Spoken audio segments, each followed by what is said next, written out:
This time last week, a ballot measure to provide bonds to fund a multi-use stadium at the Lane County Fairgrounds failed to pass in the primary. Now the Emeralds General Manager Allan Benavides says this definitively closes one door on a years-long search for a new home. Had it been really close, we would have questioned whether we should have done this or that.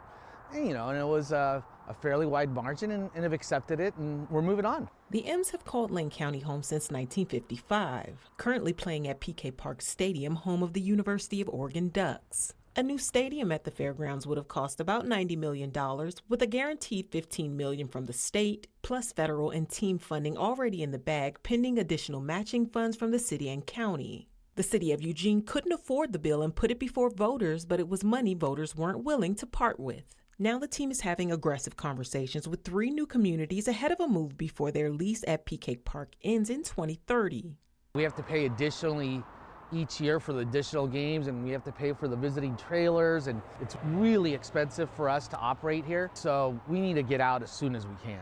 Lane County Commissioner Pat Farr tells us his instinct is that the county will not pursue building that new stadium any further. He says had the levy passed, they still didn't have the $6 million to replace the fairgrounds livestock building. A bit of sadness. I grew up watching M's play at the old Civic for years.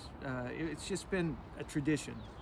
So yeah, it's a situation where I feel a loss. We should do more to see if there's any other options to come together and actually find a common ground. I think the thing I'm most bummed about is the fans, the community, the loss that they're going to have once the team moves, and the vacuum that it's going to create. Frankly, it's over.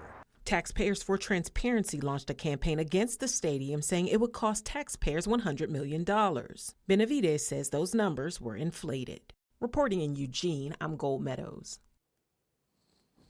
The future of the Eugene Emeralds really uncertain, and this, of course, follows the vote from Eugene voters last week who voted no to $15 million going toward a new stadium at the Lane County Fairgrounds. Benavides says they will build a new stadium for less than $80 million in their final location. That location has not yet been decided.